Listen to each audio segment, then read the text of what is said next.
Christian parenting.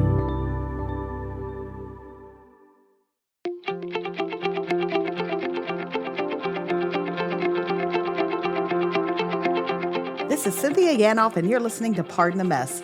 Each week we have honest discussions about the ups and downs of parenting and the lessons God is teaching us along the way. It's real, it's fun, and it's biblical. Life is messy. Don't walk the parenting road alone.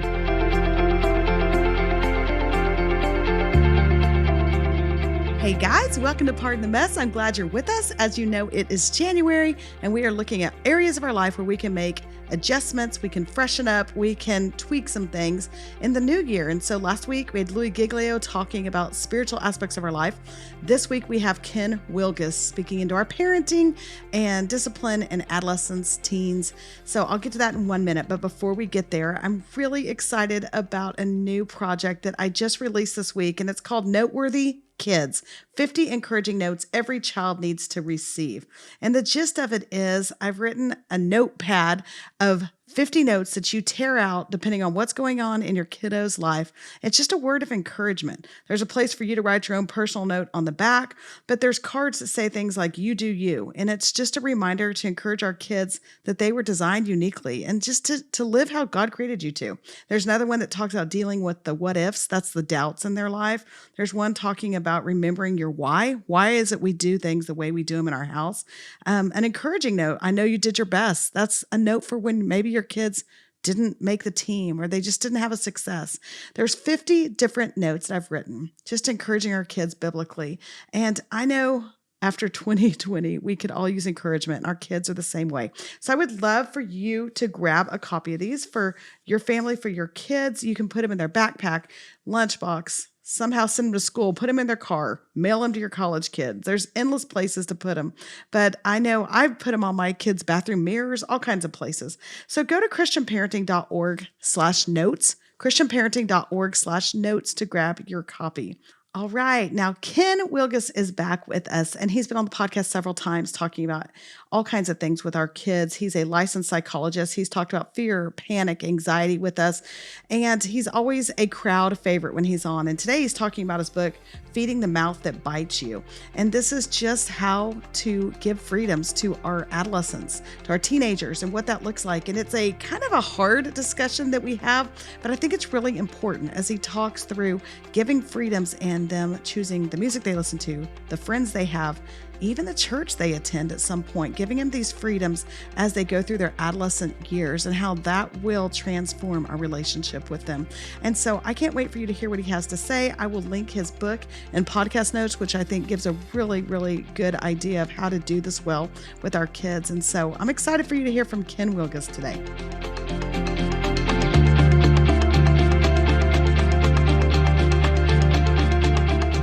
Hey, Dr. Wilgus, welcome to Pardon the Mess again.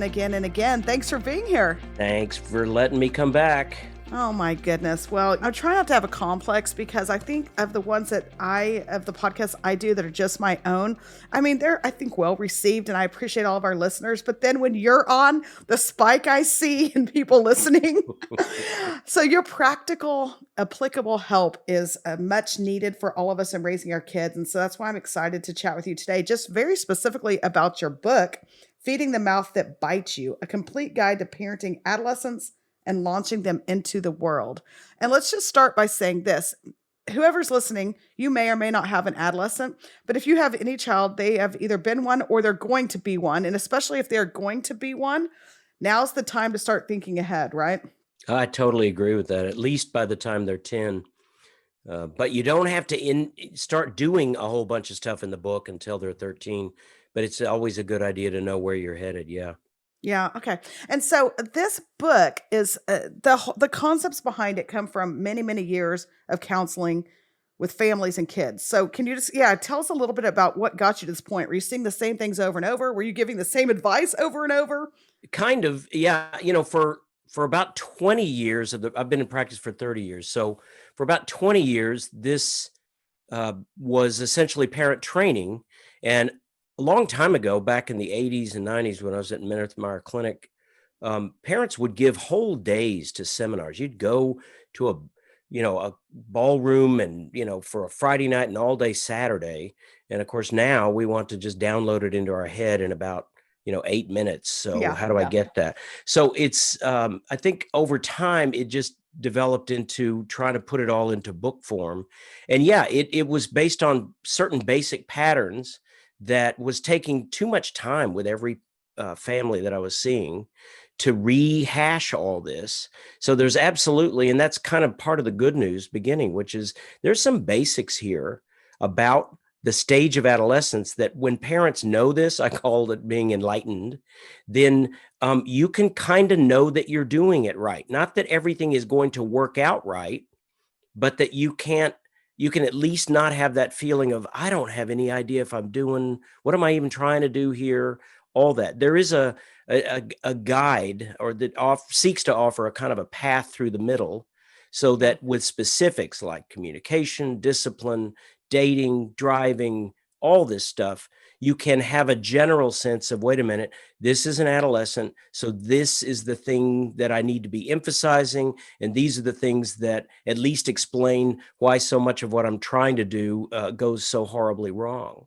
Yeah, yeah, that's so good. And at the end, we're going to do that. We're going to kind of, for everyone listening, we're going to kind of go through the framework up front. And then I'm going to fire off some different topics and what does this mean practically and how does it change how I look at things because of this. So just boil it down. You know how I grew up real Baptist. And so, you know how the preacher would always say, if you don't hear anything else I say today, this is what you need to hear. Do you remember that? Did you I ever was hear that? asleep at that point, but probably I remember much of that. I was Okay. Baptist also. This is the question then. If someone's listening and you want them to hear one thing, what is it? What is that golden key magic thing we need to know about our kids and adolescents that is kind of that turn point that helps us parent them correctly and well?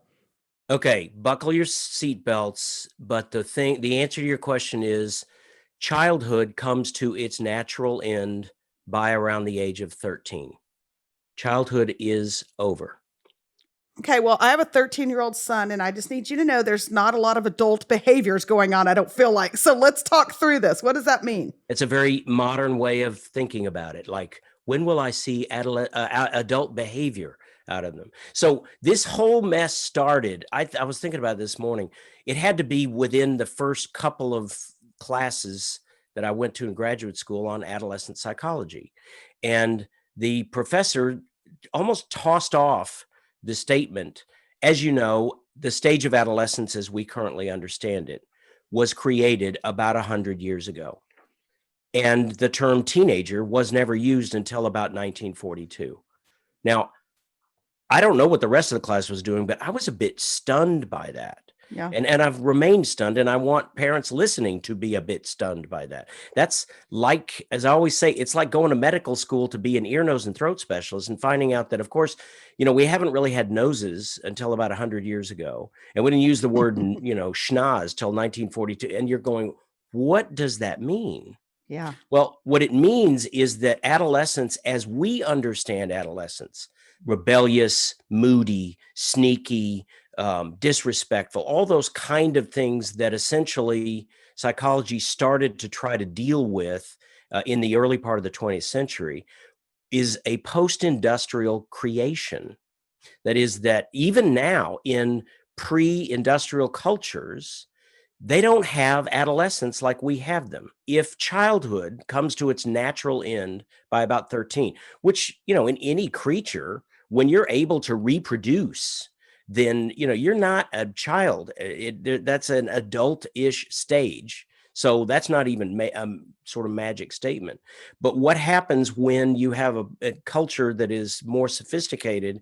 And as you may know, 13-year-olds and 14-year-olds are not ready to go out on their own and function in our culture. They need much more training, several more years of training before they're ready.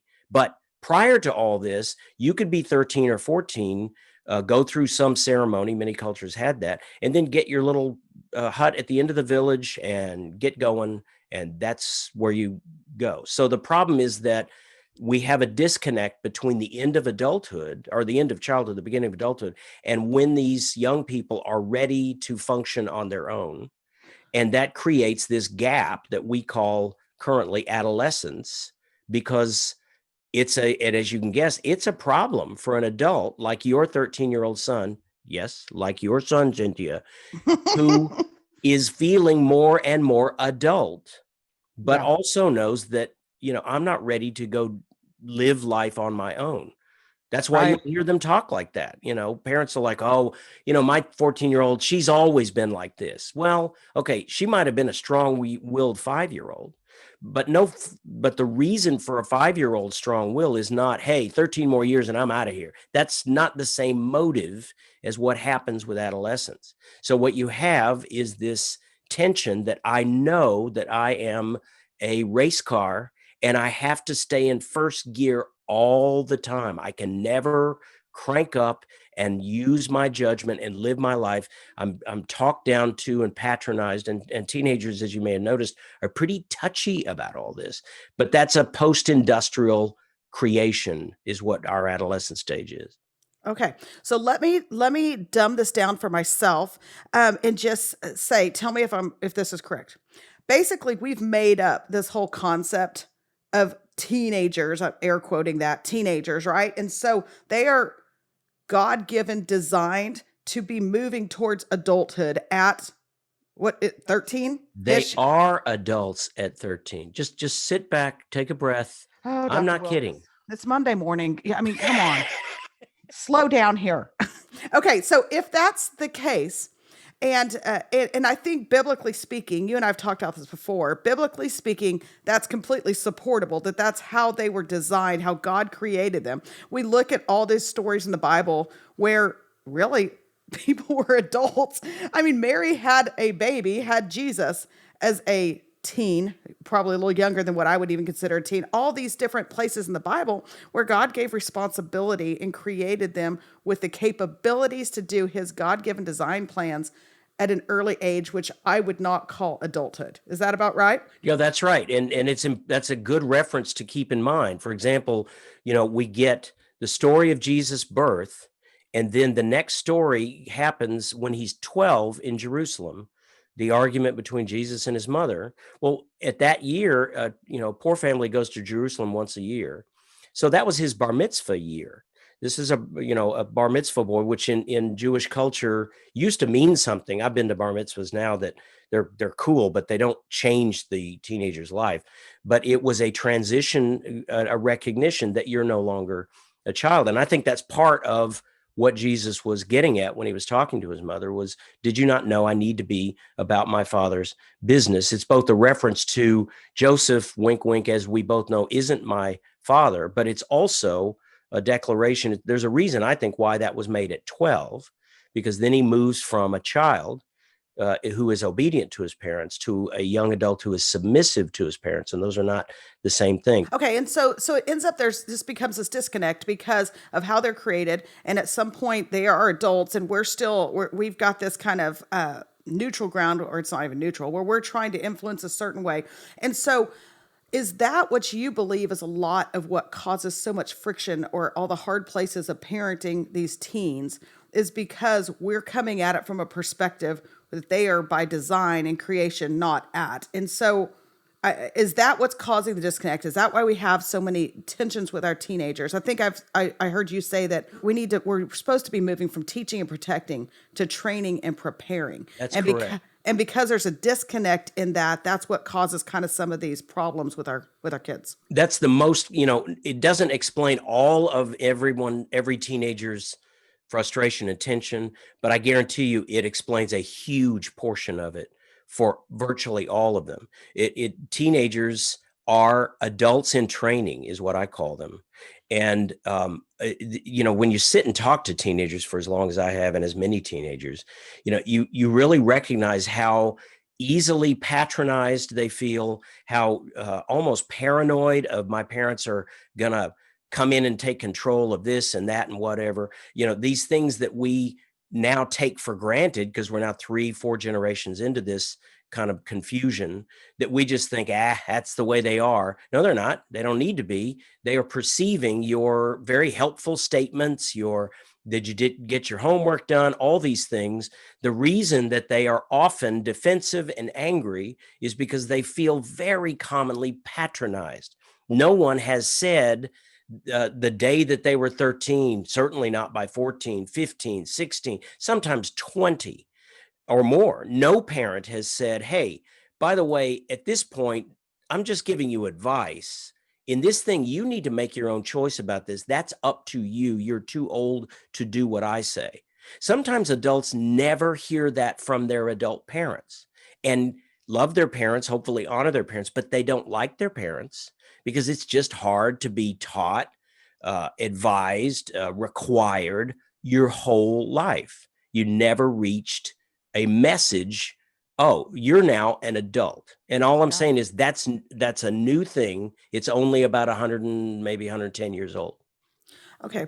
So you talk about planned emancipation, like knowing what we know now, this little framework and thinking through this, and you kind of give kind of an answer is planned emancipation. And what does that mean? What does that look like? Well, planned emancipation at one point was told that that's really what I should name the book, because that's really the essence of it. Someone said that feeding them out to bite you sounds like a cookbook, but essentially what is required and what parents report is this quote, kind of amazing transformation is simply taking that truth of knowing that, okay, so this 13, 14, 15, 16-year-old, this teenager in my house is really a young adult who needs to, as you mentioned, not be protected and taught as much as trained and really prepared for release. And that shift in telling them, I think, is best done by changing the culture in your house. And I work with a lot of churches, so it helps to change the culture among the other families in your church. But to change the culture from what is too often a mistake in Christian homes, even an implied message that, hey, we're tight, we have a lot of power, and in this family, you will never grow up. You just have to get away. And you change that to the message of, look, happy 13th birthday. We recognize that you are now a young adult, and we are for that. And we are going to help move you from complete reliance on us to complete reliance on your own judgment, increasingly using your own judgment. And so I actually kind of lay it out. I call it planned emancipation, which basically means that you think of your teenager as this sort of, it's almost like foreign relations. It's like if this teenager is a foreign country that you're occupying with your troops, and this is how teenagers see it, and you think about, they want your troops to be leaving our country. It's like time for us to be an independent nation. And so what you do is announce early on, we will be going. This is a planned, orderly retreat to you making your own decisions in your life. But it signals that is coming, but it does not have to be given, and certainly can't be given all at once. Parents that are fearful and controlling often get first wind of this and say, oh, okay, so I just give my 13-year-old an apartment and just take up. No, that's a false dichotomy. There's no need to hang on to controlling your young adult until they pry their own freedom out of your cold, dead hands versus, okay, then just get out of my house at 13. That there is an orderly path that parents can take that meets this need that teenagers have of increasingly being told this is up to you, while not putting them at risk in a culture they're not ready to handle yet. Yeah, yeah. And so I'm just asking for a friend, just so we're clear on this one. But your friend has a lot of difficulties, Cynthia. I've heard about her before. My friend needs to get it together. So there's somebody that's listening right now that's like, okay, well, that's fine, Dr. Ken, but you don't know my kid, and my kid hasn't earned the responsibility level or hasn't earned the whatever to be given certain freedoms. And what would your response be to that? Just generically speaking, I know that's not specific, but right. No, but that's a good point. Now, that pattern of I give more responsibility based on your managing things is excellent parenting for children. There's several books that I think do a good job of talking about that. But again, that's what you do with children. It is the responsibility you give, and you give more privilege based on you behaving well. But by by adulthood, young adulthood, 13 through 18, by the end of high school, it is not enough, because what they have to be given is freedom, not privilege. And that means, and it's a very new concept to say, to still think that I can wait and give over, adulthood when you've earned it.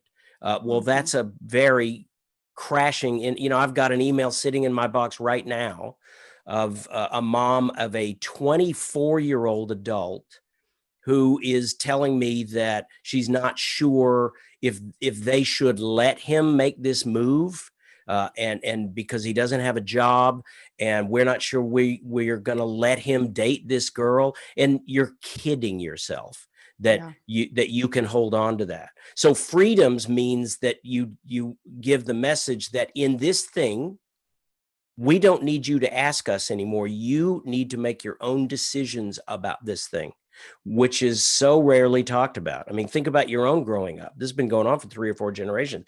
How many times in your adolescence did your parents ever say, well, sweetie, don't ask me that. That's up to you. You know what I think, but you need to make your own choice. Almost never happens. And it's really difficult on teenagers that they never hear that. Yeah. Yeah. And so it's interesting because as I'm listening to you talk about this, I'm thinking about having myself a 13-year-old and a senior in high school who's about to go to college. And so I would just say I think those are the key areas you talk about and think about in this, because either way, everyone be aware they're going to go to college, and they're going to, or go whatever their next step is after high school, and they're going to move on to the next thing, and they will have the freedoms that you are withholding at this moment, or that you're over controlling or whatever. And I'm seeing both sides of that. And I'm seeing this now with my second one. I'm like, well, we're headed down this direction, so we might as well embrace this and do this well. And I think you speak into that by looking at their boundaries and freedoms. I know that's something that you kind of talk about. And so knowing what we know here is now a good time for me just to fire off a couple of key areas, and you just kind of speak into it. Okay, absolutely. Okay. So let's just talk about something like their friends. How does this emancipation, how's looking at this as young adults versus my difficult teen, how does that impact how we look at their friendships? Okay, that's a great example. And rest assured, by the way, we did this with my kids. They're all 30s-ish, 30 and not mid-20. They're all done, all gone. We like them. They like us. We did all this. So, and your kids are good example, the bookends. Your job, they need to be ready to be pretty much managing themselves by the last day of high school. Because as you mentioned, even if they stay home and go to community college or work part-time, their life changes hugely. And the best you can do is end up with a kind of secretive life where they look like a pretty good, obedient kid, but they leave and go do their own stuff. Your 13-year-old is when it starts. And the easiest thing to look at for a 13-year-old is to look at the things that you really do not have control over.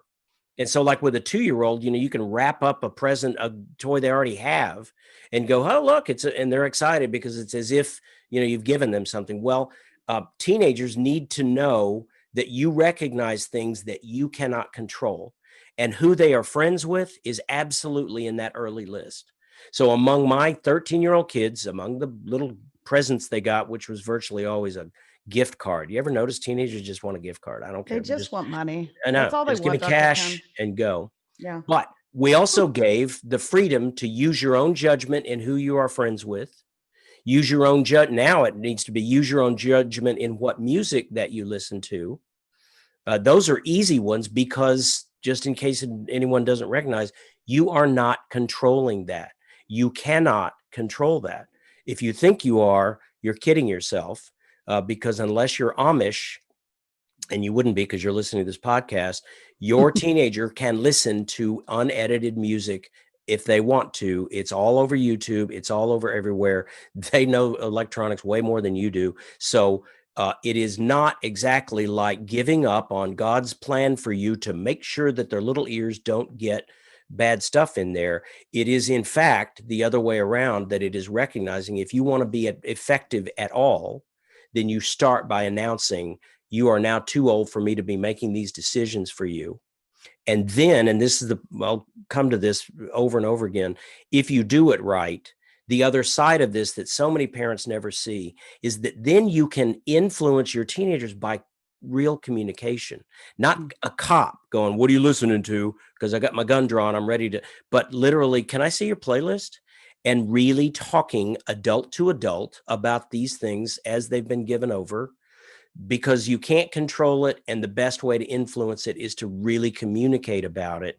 And that can be done way more than parents think, because they're used to the kind of tension and closed communication that comes from a policeman a teenager that thinks you're always a policeman. And we wonder why they don't open up to us when you're standing there with a big gun, on your hip, ready to ground them or lecture them or whatever.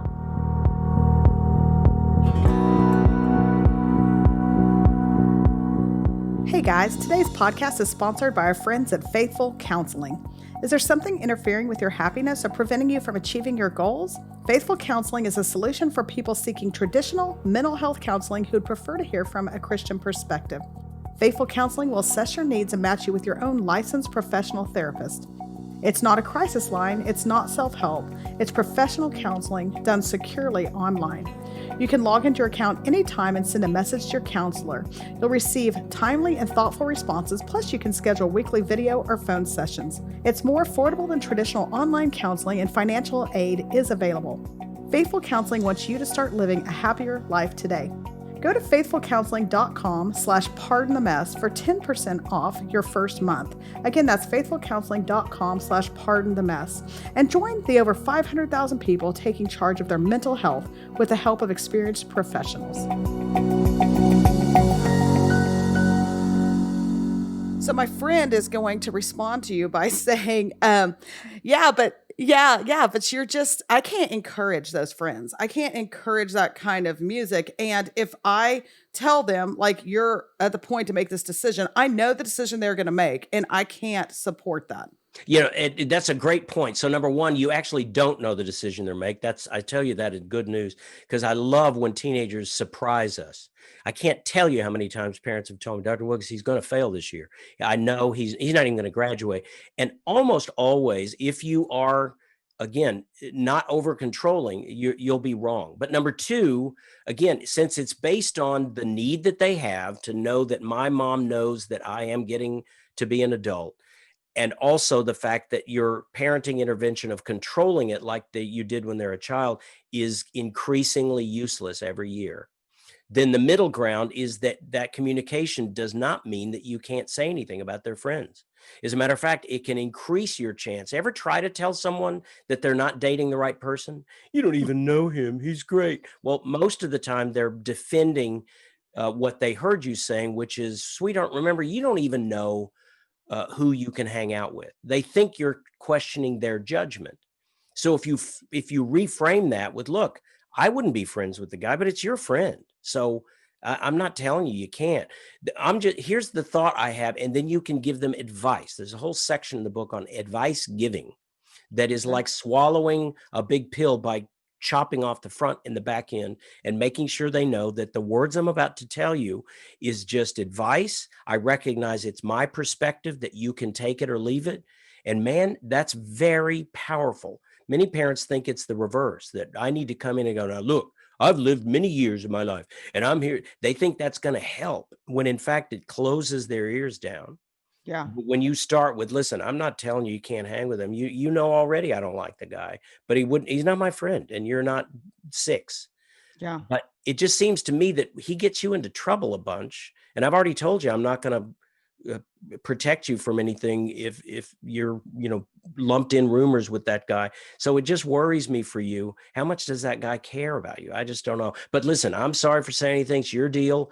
You're too old. That's effective intervention, and definitely by 14, 15, way more effective than, "Are you sure that he wasn't there? You said that those two guys were there, but wasn't that guy that?" "No, Mom, he wasn't there." They don't mind lying to you. They feel like it's a passive war and you're an invading army. And so, no, I'm not going to tell you that he was there. You can't do anything about it unless you hire a private detective, and then you just look silly.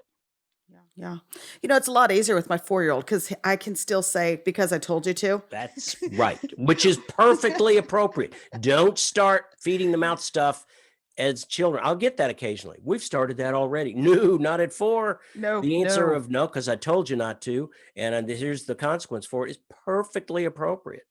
Thanks. See, I'm getting it right a little bit. Okay. Okay. So here we go. Here we go. What about like little things? Like you're saying, let go of some of the things that we're holding on to, that we're controlling, we're obsessing over. One of the ones you list in your book, there's several that have stepped on my toes. I'm highly offended, but let's still talk. Stepped on your friend's toes, Cynthia. It's your friend. My friend. Yeah, she's a strange one. Okay. Keeping their room clean and that whole thing. Okay. That's not the hill we're going to die on, apparently. Well, I'm telling you that one. And just so everyone knows, my kids got on their 13th birthday.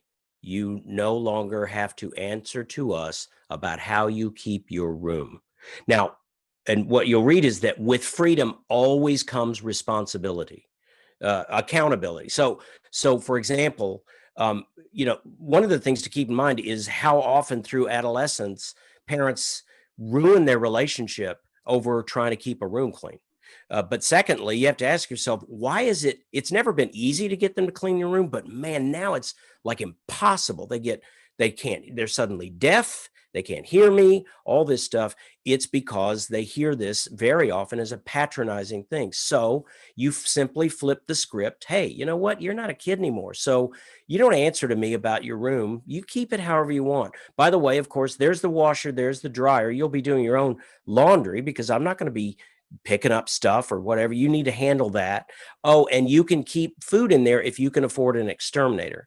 But if you can't afford an experiment, which you can't, then I'm going to charge you $1 for every plate, cup, whatever. You just can't have food in there. But the key being is those boundaries, that accountability isn't because I'm trying to teach you cleanliness is next to godliness. It's because your room is attached to my house. So I'm sort of the renter of that room.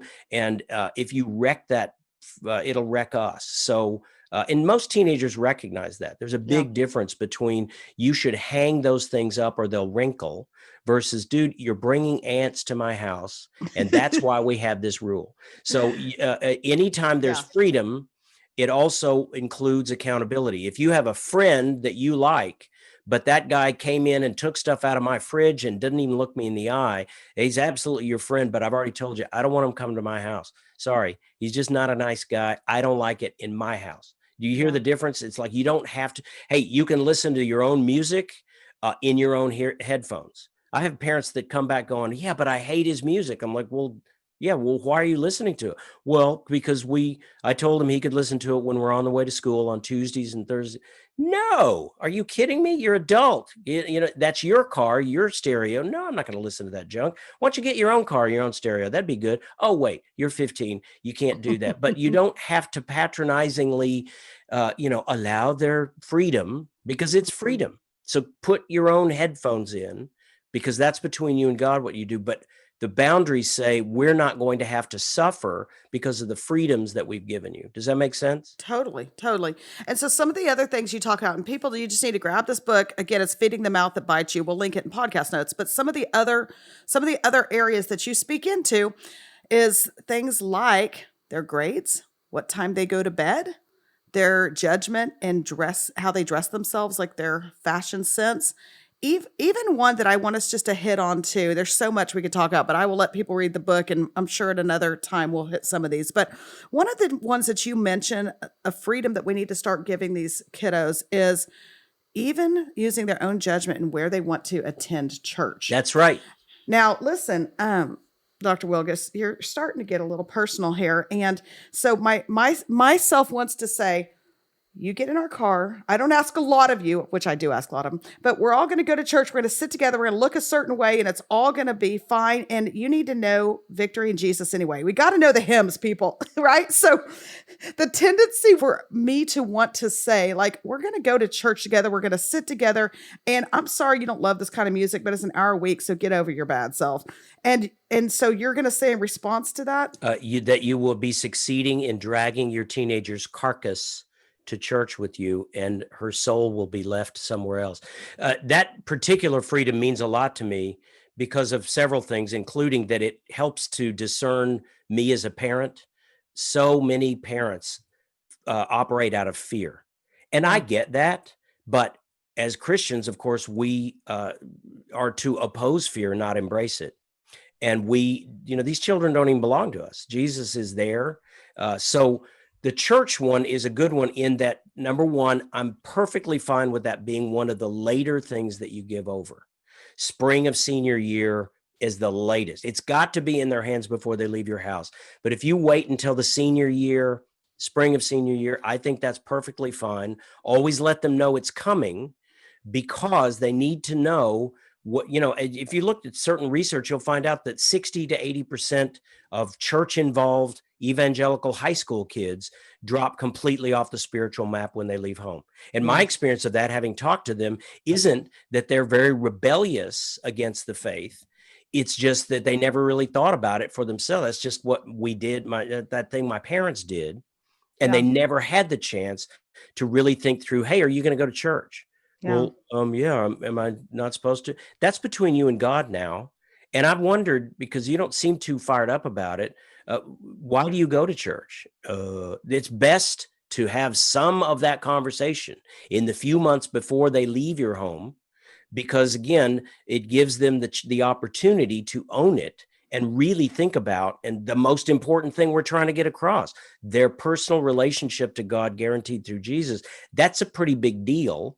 And if you just, because of your fear, hang on to that one by always teaching, always fearfully reminding, making them do it, then you're going to really have, again, coming to the faith is not a parental responsibility. That the Spirit does that. But we can be a big interference in that.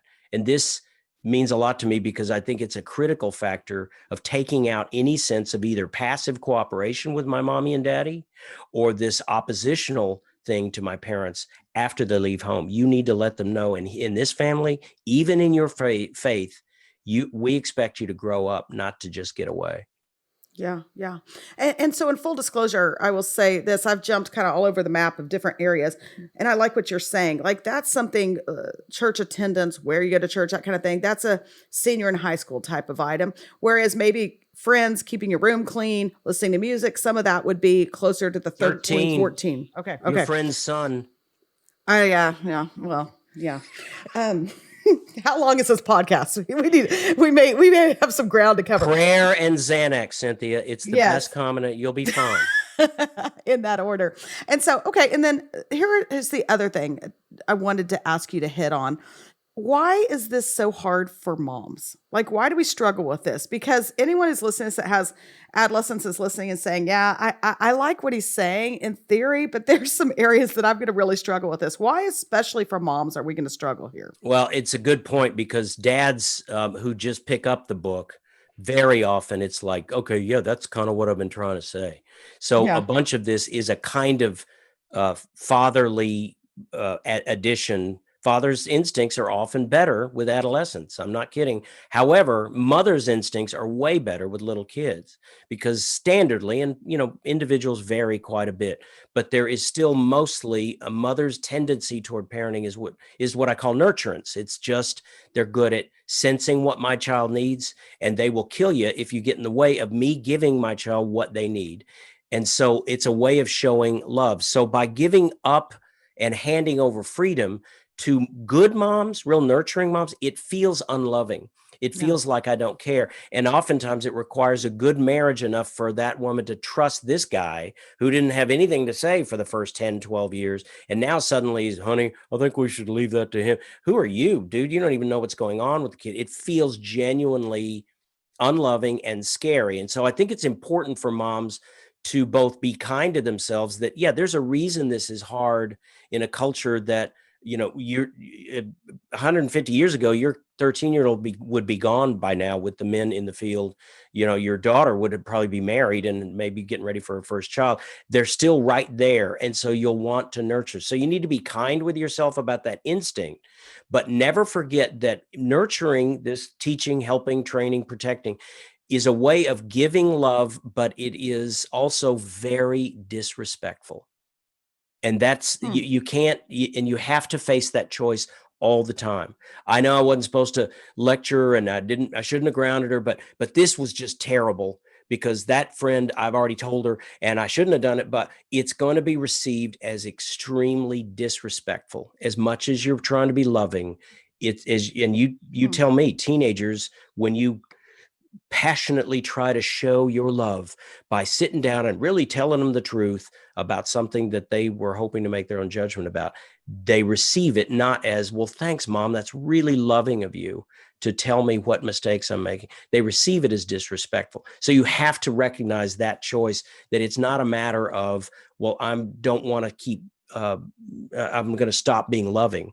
It is, in fact, I have to also find the way to be respectful of my teenager. So remember that above all, teenagers need to be given self-respect. And that's the thing that nurturing simply can't give. If I'm there to help, to remind, to protect, then that can't give the oxygen that a teenager needs more and more of, which is self-respect. Okay. And then, and that all makes sense. And so I guess the last thing I kind of wanted to ask you is, obviously, I think this is self-evident, but now I'm starting to question if anything's self-evident over here. Okay, Dr. Ken. So assuming that you're allowing some of these freedoms or giving these freedoms to our kids because we buy into this emancipation concept, there will be opportunities. There will be times when they are going to cross the line, and we're still given the opportunity to implement consequences, or do we take back some of that? Or what does that look like when we say, okay, you can do X, you can listen to whatever music or whatever it is, and they've completely crossed the line and abused the fact that you're trying to grow them up? So in the book, there's essentially two lists that you create. The first one we've been talking about, which is the freedoms list, that really is the one to give first. Like I said, that says, hey, these things more and more up to you. This is where parents are sometimes surprised. The other list is expectations and consequences. And this is where parents think that this bleeding heart guy that wants to let your teenager do whatever is in fact pretty rough, because on the things that you say, no, not yet, and everything that you say no to is not no, it's not yet. You need to make sure that you are unequivocally winning that battle. So in that case, you make another list that is, you take things like even, chores, like taking out the trash. I don't know why do our teenagers always end up with the trash? It's the most Mine gross, does. but whatever. I mean, Yeah, my friend's yeah. kid does. Yeah. Yeah, but even in that, instead of, hey, it's 8:00, I need you to do the thing. That's kid stuff. It's respectful to put on the expectation list. The trash has to be out before you're in bed on these nights, or it'll cost you $1. If it's not out by the morning before you leave for school, then you're going to lose your phone for a day. Woo, that's a little rough. Is it? I don't think so. But you also don't remind, check, nag, teach. It's just, hey, just hate to wake you up, but you owe me $1, and I'll let you know tomorrow about the consequence. In other words, I teach parents that on the things that you're saying no to, you are no longer a policeman. Parents do not need to try to find a way to, how do I get them to keep them from, that's policeman's work. For young adults, that's what adolescents are. You're a judge. You don't seek to make sure it doesn't happen. You just get really good at applying very consistently. This is the consequence because we told you not to do this. You don't have to talk them into it, all this stuff. And in those cases, then you need to know right up front, the power that you really have over a teenager is you own everything they have. The clothes on their back right now belong to you. And so not angry and not vengeful, appropriate temporary withdrawal of these things that you provide for them is quite effective. So, by the way, corporal punishment, whatever you think about with children, is a complete waste with teenagers. It's much too humiliating, but it's also not powerful. It only enforces their sense that you're not a parent, you're a bully. What you are is the owner of their phone, the computer that grandmom bought it for me. That's just a joke. Okay, yeah, right. Of course, I'm taking my computer. The owner of certainly any car, if you let them use it. And they have to live in your home. They have to be able to be home at certain times. So you can withdraw these things appropriately. Yeah. And that is very effective because when you do say no to something, you need to be clear about it. And you need to be very clear that, no, I'm going to you're going to suffer just a little bit. Yeah. I need everyone to stay tuned for the new book coming out by Dr. Ken Wilgus and Cynthia Yanoff, Prayer and Xanax. Prayer and Xanax. It's going to be huge. It's going to be a bestseller, and I'll be covering all the areas where the Xanax kicks in, and you can point us to prayer. But thank you for this. The real name of the book is Feeding the Mouth That Bites You by Dr. Kenneth Wilgus, and we will link it in podcast notes. And also, if you have not already tuned into his podcast, it's really good. And I was just even this morning looking at it. It's called the same thing, Feeding the Mouth That Bites You. And I was sitting like scrolling through the topics even this morning. I was like, oh my goodness, I need to spend 3 days. There's so many good topics. So y'all find that podcast. I will link it as well, but it's in iTunes and all the usual places. And with that, is there anything else, Dr. Ken, before we go? I'm good. Okay, I'm not, but that's okay. I'm glad we had this talk. That's what I'm here. I'm here for you, Cynthia. Here. Thank you.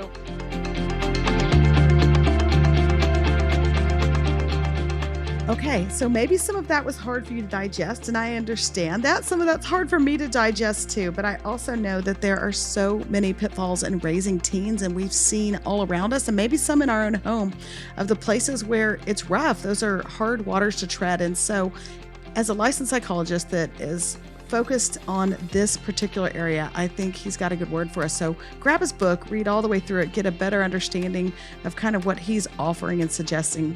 Strong Christian, loves the Lord, and I trust him and love him. So also, don't forget to go to christianparenting.org/notes to get a copy of the 50 encouraging notes every child needs to receive that I wrote. I can't wait for you to see them. Order a copy for your friends, whoever you think might benefit from that.